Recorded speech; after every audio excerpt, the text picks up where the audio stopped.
This is WYMT Mountain News at 5:30. Good evening, I'm Steve Hensley. A soggy start to the week leads to flash flooding concerns. We've already had several warnings this afternoon. Chief Meteorologist Paige Noel is tracking the wet weather on this severe weather alert day. Paige?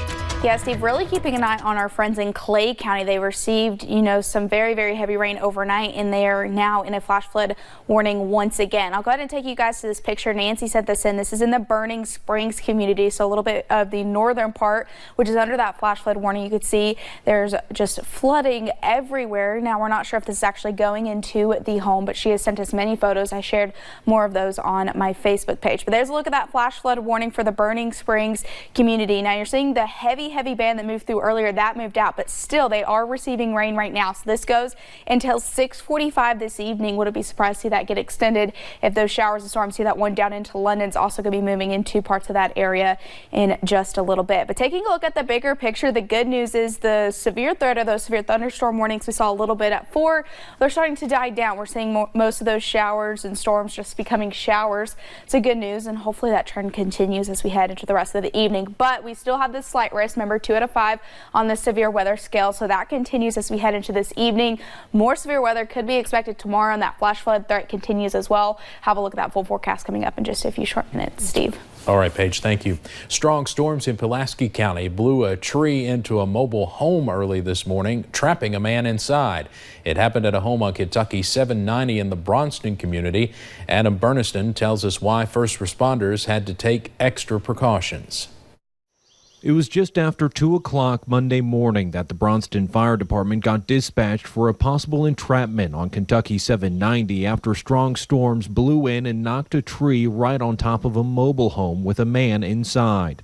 Once fire crews arrived on scene, Fire Chief David Gross says they worked to get to the man inside while making sure the property was safe. We turned the electric off, keep it from catching fire, because it was still raining this morning when we got here. Now, because the tree completely blocked off the front entrance to the home, firefighters had to make their way to the back of the house through down limbs to find another way to get the man inside out safely. Found a way in through the back door, and the homeowner was still inside, but he wasn't entrapped. He was sitting in a chair when I got into him. And while the man got out of the mobile home safely, he is unable to return as the tree caused too much damage. He is okay.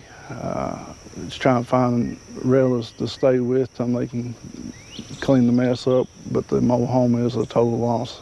In Pulaski County, meteorologist Adam Burniston. Chief Gross says this was the only damage report they responded to from this morning's storms. More than 4,000 barrels of bourbon fell out of a Kentucky distillery overnight. It happened around midnight when a portion of O.Z. Tyler Distillery in Owensboro collapsed. The building holds at least 20,000 barrels. It's unclear what caused the collapse, but it is possible storms in the area may have been a factor. No injuries were reported. Road workers in Pike County had a mess to clean up this morning after vandals tore through a work site on US 23. WYMT's Buddy Forbes spoke to the Highway Department about the teamwork it took to clean it all up. Travelers driving along US 23 early Monday morning. It was dark, of course, and it was raining. May have noticed an issue with the ongoing road work in the Shelby Valley area of Pike County. Barrels were all over the place. Officials with the Kentucky Transportation Cabinet say they first heard about the vandalism around 5:30 Monday morning. Apparently someone had come through there in a vehicle and run over and or knocked over all of the cones and barrels, both northbound and southbound. Information Officer Sarah George says the mess of cones wasn't the only issue. Stolen most of the signs, run over some signs that they weren't able to steal, and generally created a hazard and a mess. She says the items taken belong to the company that is currently in charge of the road work in the area. We have a contract right now with Mountain Enterprises to do asphalt restoration. She says the company's supplies come from out of state and could have taken a while to be replaced. time she wasn't sure they would have. It was dark, it was raining. We were concerned that people would come upon this work zone and not know what lane they were supposed to be driving in. So the Transportation Cabinet got busy. We scrambled around this morning and got things together from our supply, plus some portable message boards so that they would have something to use until they got their things replaced. And so did Mountain Enterprises. Just within a couple of hours, they had all of the barrels and signs replaced. In order to keep the community safe, I'm just so thankful that most people are responsible enough to slow down in a work zone and that we didn't have any wrecks or crashes as a result of this. We're really fortunate. from what George said could have been a disaster. Keith Coleman, who is our signal superintendent, said in the 22 years that he has worked here, he has never seen a bigger mess caused by vandalism. She said teamwork and timeliness were crucial in this situation. In Pike County, Buddy Forbes, WYMT Mountain News. Sean Ray with Mountain Enterprises says the company has filed a complaint with Kentucky State Police. A Confederate monument located in Nashville's Centennial Park was vandalized. Officials discovered the crime this morning at the Confederate private monument. The words "They were racists" were spray painted on a plaque featuring the names of 540 Confederate soldiers. The monument was also doused in red paint. It's unclear how long it will take to clean up the monument, which was dedicated in 1909. It's being called a family feud within Kentucky's Republican Party. A few months ago, Janine Hampton's chief of staff was fired against her wishes. Then last month, her deputy chief was fired again against her wishes. That staffer claims it was because she was looking into the details of her boss's firing. This weekend, Chief of Staff Blake Brickman issued a statement saying he fired Chief Deputy Adrian Southworth for lobbying for more leniency for sex offenders who violate their parole. Southworth has denied these allegations to the Courier-Journal. The new Deputy U.S. Attorney General delivered his first public speech today since being appointed by President Donald Trump right here in Kentucky. Jeffrey Rosen spoke today at the National Sheriff's Association Conference, which is being held at the Louisville International Convention Center. Rosen took office on May 22nd and replaced Rod Rosenstein. During his speech, he pledged President Trump's support for law enforcement. He also made a case for border security, saying the majority of heroin, methamphetamine, and cocaine comes from Mexico. Having a porous southern border makes every county in America more vulnerable to these drugs. Rosen also promised to tailor grants and programs for sheriff's offices to local priorities. Health care can be hard to get for the elderly or those with illnesses who simply do not have a way to get to their doctor's visits. That's why one clinic says they have decided to bring health care to their doorstep.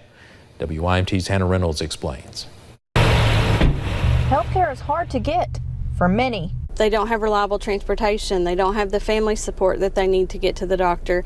That's why Kristen Metter's office is on the road as part of Hometown Clinic's outreach program, going to homes in 8 counties in eastern Kentucky. We've had people that say, we just really didn't know what we were going to do with our mother or father or whoever, and we hear about this program, and it's been such a blessing that you all are able to come to us. That type of care is exactly the type of services Harlan certified nurses aide Gloria Baltimore says is needed in their area. If things like that existed back then, when I had to take care of my mother, it would have been a lot easier. Baltimore says she took care of her mother before she died in 2008. And getting her mother in and out of vehicles and offices was a struggle. It is still a struggle she sees every day, which Baltimore says makes what Hometown Clinic is doing all the more essential. It's good to have something coming into Harlan that's good, that would help them and benefit people that can't get out. Bringing health care to patients' front doors. In Harlan, WYMT's Hannah Reynolds. The Hometown Clinic Outreach Program services Bell, Knox, Harlan, Leslie, Perry, Jackson, Clay, and Knott counties. A community lunch program in Pikeville is celebrating 4 years of service to the region. The Grace Fellowship Community Kitchen provides free lunch to the Pikeville community once a month. But those involved say it is providing much more. Grace Fellowship Pastor Debbie Bailey says it is as much of a blessing to the church as it is the community. We can say we love people, but we believe he wants us to put action behind those words. And this is the action that we feel like he's given to us. Each dinner is structured around devotion and prayer for the community members. Straight ahead on Mountain News at 5:30, lawmakers in Washington grapple with how to prevent what are known as deep fake videos. Why these manipulated images can pose a national security threat. And heavy rain continues to be our main threat as we head into tonight and into tomorrow as well. Damaging winds could also be a threat as well. I'll have a look at that full forecast coming up in just a few short minutes. A 12-year-old boy was hit and killed in Floyd County Saturday night while riding his dirt bike. Coming up, I'm Marianne Fletcher, and I talked with his teachers who say the next school year will not be the same without him.